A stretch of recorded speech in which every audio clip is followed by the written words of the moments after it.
Brought to you by 1AAuto.com, your source for quality replacement parts and the best service on the internet. In this video, we're going to show you how to replace a front stabilizer link. The symptom of a bad stabilizer link is if you're hearing kind of a clunking in the front of your car, but when you go around a curve, either left or right, the clunking seems to go away. That's usually a sign that your stabilizer link is starting to loosen up. Tools you'll need are 8 to 19 millimeter wrenches as well as a hammer. Okay, turn your wheel all the way to one side or the other. Okay, and then you can reach in behind and you can see it right here. This is the top of your link. Okay, so you can reach in behind, okay, and grab that with your hand and shake it back and forth. And if you can duplicate that clanking or rattling sound, then that's what you need to replace. Start out by using a 19 millimeter socket or a wrench and loosen the plastic covers and then remove the wheel cover. Okay, if you don't have the benefit of air tools, you'll want to loosen the lug nuts up while it's on the ground, then raise and support your vehicle, and then remove the lug nuts and the wheel. Okay, right here's our stabilizer link. Use a little bit of penetrating oil on the upper and lower. Let that sit for a while. Okay, so we've got an 18 millimeter wrench on the bolt and an 8 millimeter wrench on the end of the shaft there. Looks like it's actually coming loose. There goes that bolt.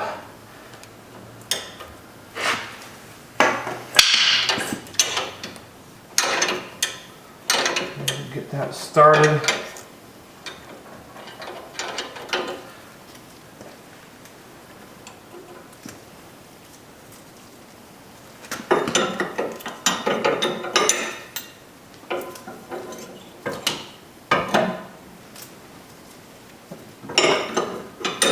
This on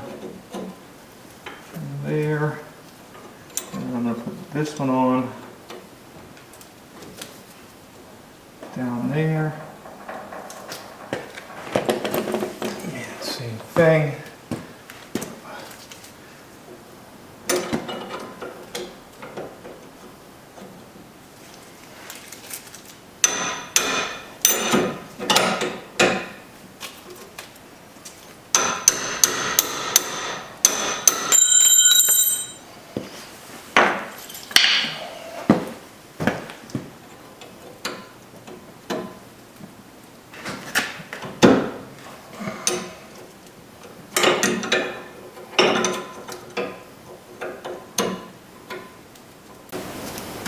Okay, and here's a close-up look. So I've got the 18 millimeter wrench on there. The 8 millimeter wrench is just holding that stud in place, and I just kind of keep flipping back and forth with the larger wrench, grabbing onto the nut and removing it. Okay, and I'm just going to speed up the tape here. It takes a little while to get these things apart. It's just kind of a tedious task of getting the wrenches in there, holding it with the smaller wrench, and then using the smaller, and then just kind of angling the larger wrench in there as best you can. But eventually it comes apart.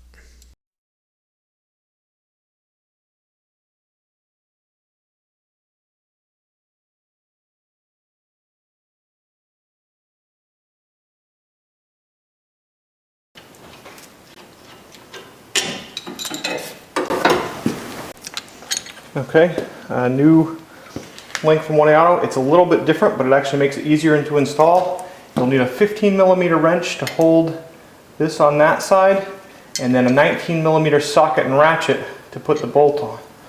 Okay, so we're going to put it down in,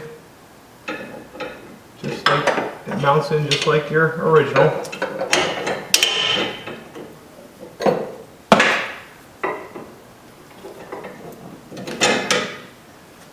Okay, start the locking bolt on here. And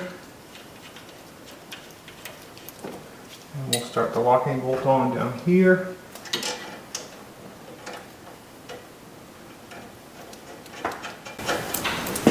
Okay, now up top, I put my 15 millimeter wrench through from the back side and then a 19mm socket and ratchet.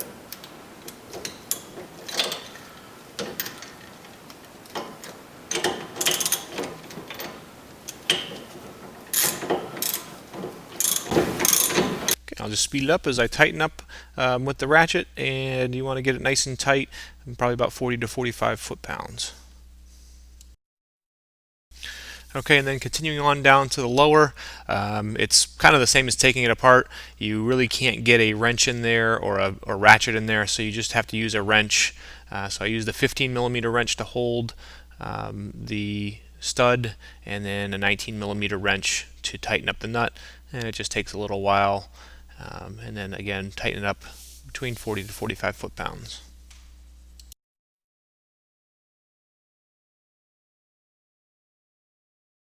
Once you have the wheel back in place, then you put the lug nuts on by hand, and then I just use my impact wrench to just tighten them up preliminarily.